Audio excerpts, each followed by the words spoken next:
It's time to take a look at another suppressor. This one is the Surefire SOCOM762 Mini2.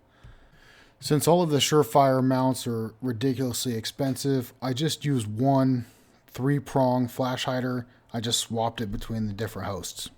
As I mentioned in my previous videos, I did get this at Dollar Pawn in Grovetown.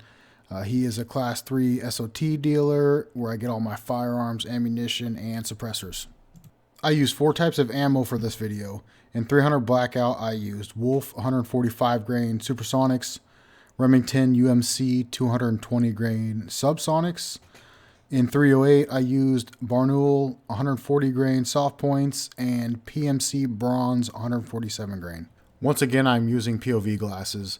Although these don't pick up sound as well as I'd like, they do give a reference of the difference in sound changes from suppressed and unsuppressed from the shooter's perspective.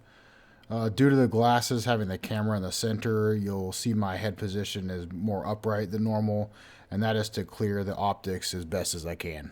The first host I used was a 6 Sauer 300 Blackout upper with a 9-inch barrel on an SBR'd MCX lower.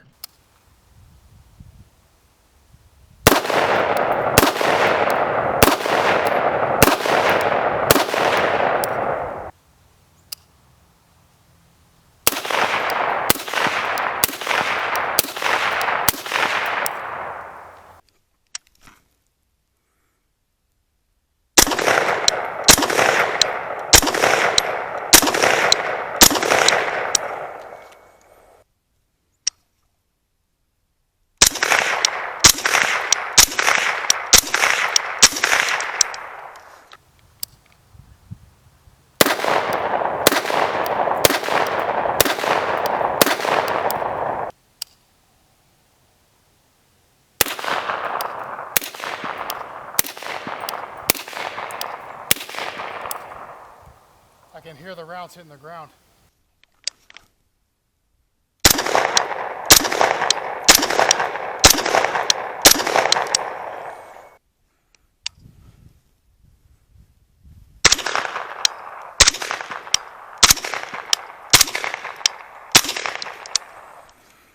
The second host I used was a Ruger small framed AR in 308.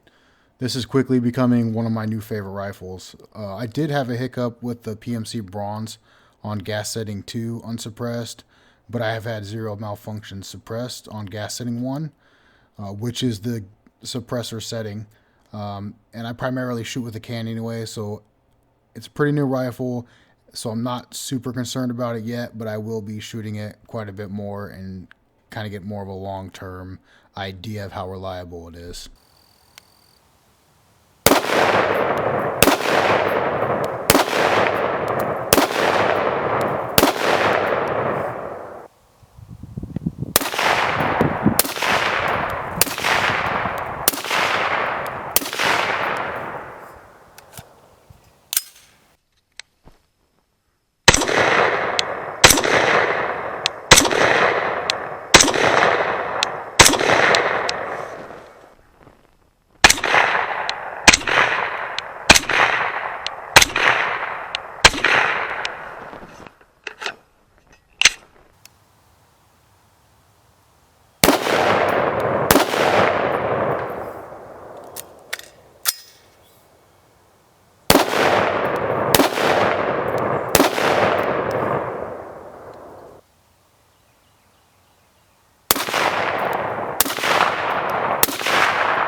Last up was the Ruger American in 308. This was surprisingly quiet from my perspective, and I do believe that it conveys that well in the POV footage.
To wrap up my initial impressions, I just picked up this can 3 days ago.